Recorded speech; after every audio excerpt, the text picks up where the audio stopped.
Hi, Angie and I are calling this segment Relationships in Recovery, 6 Challenges and 6 Blessings. This information, which is not in our book, we thought might be useful for couples in recovery, especially those in the early stages. First, I'd like to clarify that by recovery, we're talking about from any addiction. It could be a substance such as alcohol or other drugs, or a compulsive behavior like gambling, overeating, or debting, or even to people, such as in the case of codependency or sex and love addiction. First, let's talk about the possible challenges. It's particularly challenging if one person gets into recovery, especially if the partner remains in active addiction. Ideally, a non-addict spouse would get involved in a support program such as Al-Anon.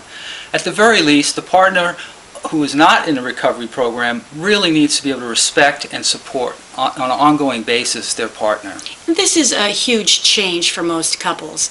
It's not usually as easy as thinking, oh, everything will be fine if only he or she would stop their addiction. They call it addiction a family disease for a reason, and this is the second challenge, is that each person needs to work their own recovery program. The third challenge is that each person must have their own sponsor or mentor and not make the other their higher power. And the fourth is, because recovery involves huge transformation and a lot of work, two people could grow at different rates, and it's possible that one could slack off and relapse even.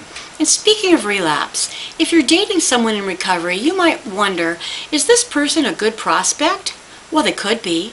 What you want to look at, in addition to longevity, is their attitude. Are they grateful for their recovery? And are they actively involved in their recovery program and giving service? These are all good signs. And the fifth challenge is that it takes time away from the relationship to work your program. And the sixth one is, how do you establish and maintain life balance with your recovery and your relationship? And now for the blessings. The first three are that sharing a common experience of having survived a sometimes deadly disease, sharing a common identity, and sharing a common purpose. And the last three are sharing a common fellowship, speaking a common language, and sharing common spiritual principles.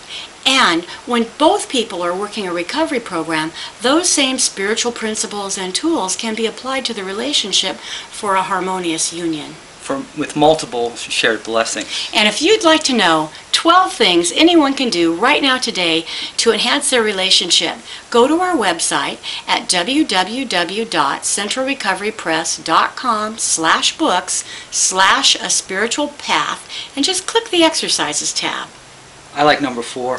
Steve, that's embarrassing. And besides that, nobody's going to know what number 4 is. So I guess it'll remain our little secret until people go check it out. Well, you might as well. It's free. What have you got to lose?